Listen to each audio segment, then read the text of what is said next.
La présentation de ce jour va être consacrée à la carabine Argo, que l'on connaît maintenant depuis quelques années, et là c'est une nouvelle version, c'est une version camo, donc destinée au tir de battue, avec un canon de 51 cm, et équipée du très fameux viseur M-Point, modèle Hunter 30, qui vient de sortir.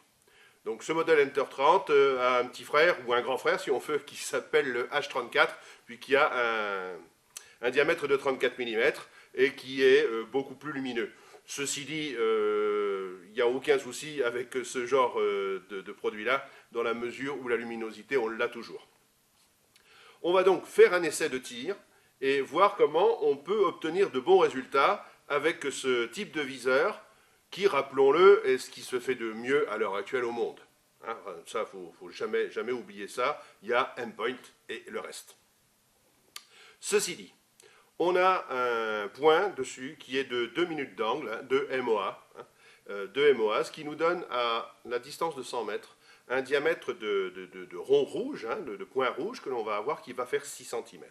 Bon, là, on va faire un tir à la distance de 50 mètres et on va regarder un petit peu ce que l'on peut obtenir avec.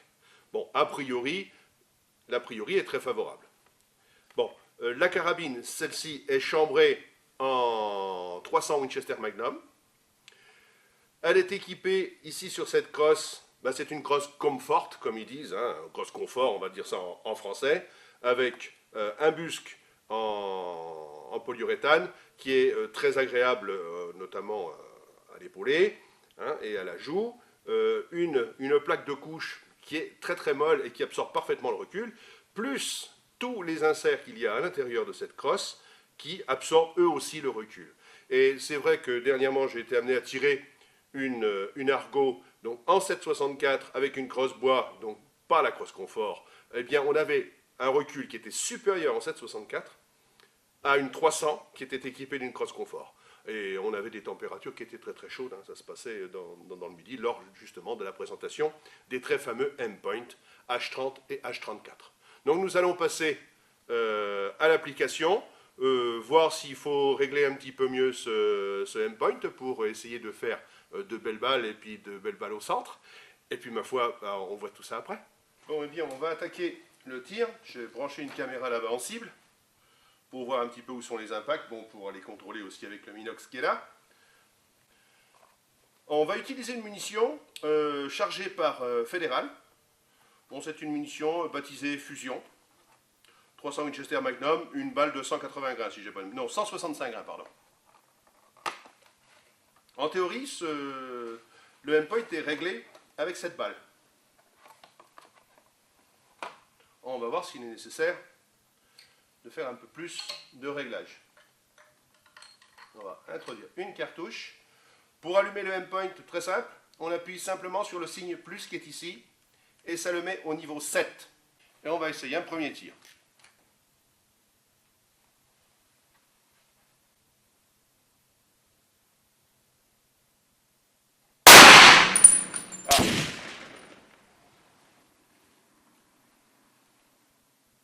Donc on le voit, le recul, c'est pas quelque chose de très tendre, hein, sur ce genre de calibre-là.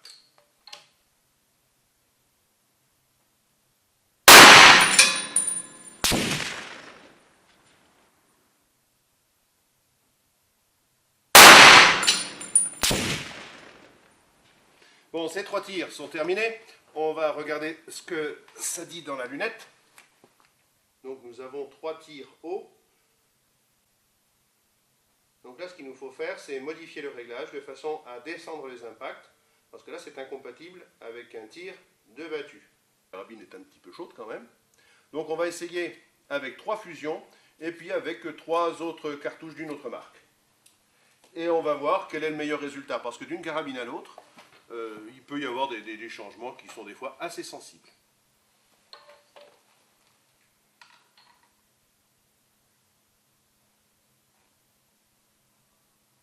Bon, alors là, j'ai rallumé le M-Point, mais c'est pas vraiment nécessaire.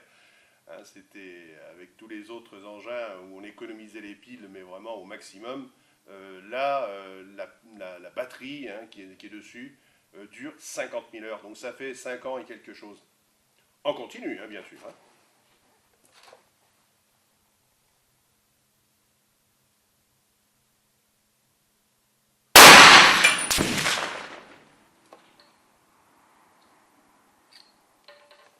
Alors les douilles dans ces calibres-là, 300, sur les carabines semi-auto comme ça, on a tout intérêt à les laisser par terre et les ramasser quand elles sont froides.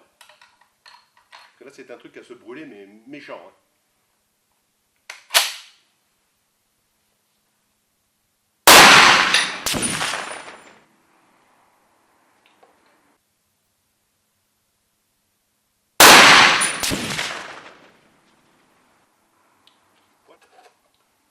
Trois balles comme ça, donc ça c'est de la 165 grains, et on va tirer une balle de 180 grains maintenant.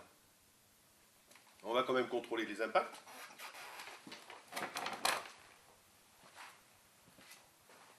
Bon, le tir est très légèrement déporté sur la droite, mais bon, ça vient de la façon dont on tient la carabine. Il faut se rappeler quand même que on ne fait pas du tir de précision avec ce genre d'outil-là. C'est pour faire un tir de chasse. Hein. Normalement, la zone à atteindre est la zone qui est équivalente au visuel noir, c'est-à-dire 20 cm. C'est sûr que c'est pour du tir de battu. C'est vrai qu'en tir posé, on peut quand même essayer de faire mieux. Donc là, on va essayer une autre munition du commerce, d'un grand cartoucheur américain. Je ne sais pas ce qu'elle donne dans cette carabine. Et surtout, si le réglage correspond. À la distance de 50 mètres, théoriquement, on ne devrait pas avoir de très très grosses différences. Encore que tout dépend des vibrations du canon. Donc là, on a une balle un petit peu plus dure à tirer parce que c'est une 180 grains qui est assez véloce.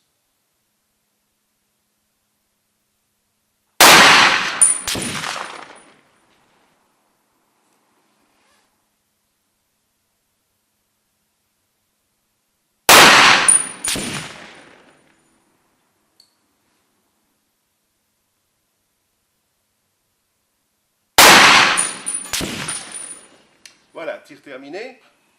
Maintenant, on va voir ce que ça raconte dans la lunette. A priori, le résultat a l'air pas mal. Voilà, il y a une balle qui est un peu basse, mais bon, il y en a deux dans le même trou dans le 10. Donc ça provient exclusivement de moi, de la façon de prendre la visée. Bon, on le voit, il y a une différence de réglage entre deux munitions. La 180 grains, bah, c'est un petit peu un coup de hasard, elle tape exactement au centre. Quant à la 165 grains, elle est légèrement décalée sur la droite.